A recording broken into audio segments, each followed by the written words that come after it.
Hi friends, இன்றைக்கி பசங்களுக்கு ஸ்கூலுக்கு கொடுத்து அனுப்ப பன்னீர் பிரியாணி தான் பண்ணியிருந்தோம். வாங்க எப்படி செய்யலான்னு பார்க்கலாம். நல்லா டேஸ்டியாக ஹெல்த்தியாக இருக்கும், ப்ரோட்டீன் நிறைய உள்ளது. அதனால் பசங்களுக்கு இதாக செஞ்சுருந்தோம். ஸ்டவ்வை பற்ற வச்சு குக்கர் எடுத்து வச்சுருங்க. குக்கர் எடுத்து வச்சுட்டு குக்கர் நல்லா காஞ்ச உடனே தேவையான அளவு எண்ணெய் ஊற்றிக்கலாம். எண்ணெய் ஊற்றி தேவையான ஸ்பைசஸ் பார்த்திங்கன்னா 2 பட்டை, 3 கிராம்பு, 2 பிரிஞ்சி இலை, அதுக்கப்புறம் 2 ஏலக்காய். அது போட்டு நல்லா பொரிஞ்ச உடனே நம்ம வெங்காயத்தை போட்டணும். வெங்காயம் போட்டு நல்லா வதக்கணும். நல்லா வதங்கிட்ட உடனே தான் நம்ம புதினாவை சேர்க்கணும். புதினாவை போட்டு வதங்கின உடனே தக்காளி எடுத்து போட்டுக்கலாம். தக்காளியை போட்டு நல்லா வதக்கிடுங்க. வதக்கிட்டு கொஞ்சமாக உப்பு போடுங்க. வெங்காயத்து கூடயே போட்டிருக்கணும், மறந்துட்டேன். அதனால் உப்பு இப்போ தான் போட்டு நல்லா வதங்கட்டும். இந்த பச்சை ஸ்மெல்லாம் போன உடனே மஞ்சத்தூள் போட்டுக்கோங்க. மஞ்சத்தூள் போட்டு நல்லா வதங்கிட்ட உடனே அதுக்கப்புறம் இஞ்சி பூண்டு பேஸ்ட் சேர்த்துக்கலாம். இஞ்சி பூண்டு பேஸ்ட் பார்த்திங்கன்னா நான் 2.5 ஸ்பூன் போட்டிருக்கேன். நான் 2.5 கிளாஸ் அரிசிக்கு 2.5 ஸ்பூன் போட்டிருக்கேன். நீங்கள் எவ்வளோ அரிசி எடுக்கிறீங்களோ அந்த அளவுக்கு போட்டு நல்லா வதக்கிட்டு இஞ்சி பூண்டு பேஸ்ட்டோட பச்சை ஸ்மெல் போன உடனே 2 ஸ்பூன் கரம் மசாலா, 2 ஸ்பூன் வெறும் மிளகா பொடி சேர்க்கணும். அதுக்கப்புறம் ஒரு 4 ஸ்பூன் பார்த்திங்கன்னா தனியா பவுடர் சேர்த்துக்கணும். வெறும் மல்லித்தூள் சேர்த்து நல்லா கிளறி விடுங்க. அதுக்கப்புறம் நல்லா வாசனைக்கோசம் 1 ஸ்பூன் கரம் மசாலா சேர்த்து நல்லா வதக்கி விட்டுட்டு அந்த மசாலாவோட பச்சை ஸ்மெல்லாம் போனதுக்கப்புறம் ஒரு 2 ஸ்பூன் தயிர் ஊற்றுங்க. நான் பெரிய ஸ்பூனில் 1 ஸ்பூன் எடுத்துருக்கேன். நீங்கள் சின்ன ஸ்பூனாக தான் 2 ஸ்பூன் எடுத்துக்கலாம். நான் இந்த கிளாஸில் தான் 2.5 கிளாஸ் அரிசி எடுத்தேன்.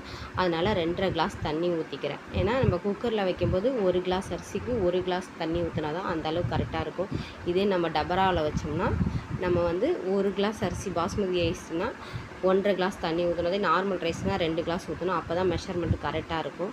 அதுக்கப்புறம் பார்த்திங்கன்னா நல்லா கொதிச்சு வந்துச்சு. இப்போ நம்ம ஊற வச்சு கழுவி எடுத்துகிட்டு அந்த அரிசியே போட்டுக்கலாம். ஏன்னா பாஸ்மதி அரிசி நல்லா கொதிக்கும் போது போட்டிங்கன்னா தான் குக்கரில் வச்ச உடனே நல்லா வெந்துடும். நம்ம ரொம்ப நேரம் விசில் விடக்கூடாது. நார்மலாக ஒரு 3 விசில் 4 விசில் ஒரு நேரம் விடக்கூடாது. 2 விசிலில் பாஸ்மதி ரைஸை ஆஃப் பண்ணிடணும். அப்புறம் பார்த்திங்கன்னா நல்லா அரிசியை போட்டு க்ளோஸ் பண்ணிட்டேன். அதுக்கப்புறம் இந்த சைடு ஒரு கடாய் வச்சுட்டு கடாய் ஹீட் ஆன உடனே நம்ம பன்னீர் ஃப்ரை பண்ணிக்கணும். பன்னீரை ஃப்ரை பண்ணி தான் போடணும். அதனால் பன்னீரை ஃப்ரை பண்ணிக்கலாம். நல்லா பொன்னிறமாக வரட்டும். அதுக்குள்ளே இந்த பக்கம் பார்த்திங்கன்னா விசில் அடிக்குது. நான் 2 விசிலில் தான் ஆஃப் பண்ணிட்டேன். இங்கே பாருங்கள் நல்லா வருந்து வந்துருச்சு. இந்த மாதிரி தான் இருக்கணும். நம்ம அப்படியே சாப்பாட்டில் போடும்போது மேலே நிற்கும். நம்ம வேறு பாத்திரத்துக்கு வருந்துச்சு, வேறு பாத்திரத்துக்கு ட்ரான்ஸ்ஃபர் பண்ணிக்கலாம். பாருங்கள், பார்க்கவே அப்படியே கோல்டன் ப்ரௌனாக இருக்குது. இந்த மாதிரி ஸ்டேஜில் தான் எடுக்கணும். இப்போ நம்ம கேஸை ரிலீஸ் பண்ணிடலாம். பாருங்கள், அப்படியே போலன்னு ரைஸ் வந்திருக்கா. இந்த மாதிரி ஸ்டேஜில் நம்ம 2 விசில் விட்டால் இப்படி தான் இருக்கும். 3 விசில் விட்டோம்னா சாப்பாடு அடி பிடிச்சிடும். ஏன்னா இது பாஸ்மதி ரைஸ் தானே, 2 விசில் போதும்.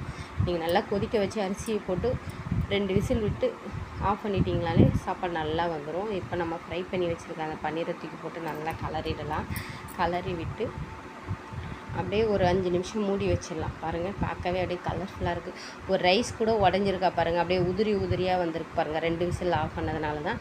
இது மூடி ஒரு 5 நிமிஷம் இருக்கட்டும். அதுக்கப்புறம் நம்ம ஓப்பன் பண்ணி பார்க்கலாம். பாருங்கள், நல்லா கொஞ்சம் நேரம் ஏன் மூடி வச்சோன்னா அந்த ஸ்மெல்லெல்லாம் நல்லா ரைஸில் போய் இறங்கும். அப்போ தான் பன்னீரோட டேஸ்ட் நல்லாயிருக்கும். அதனால தான். இப்போ நாம் சர்வ் பண்ணிக்கலாமா? வாங்க அப்படியே ஒரு பாத்திரத்துக்கு மாற்றிடலாம். இன்றைக்கி கமன்னு மதிய லஞ்ச் பார்த்திங்கன்னா வெஜிடபிள் ரைஸ் பன்னீர் பிரியாணியும் ரைத்தா, அப்புறம் பார்த்திங்கன்னா சிகப்பரிசி கொடுக்குறதாங்க. பாய், லைக், ஷேர், சப்ஸ்கிரைப்.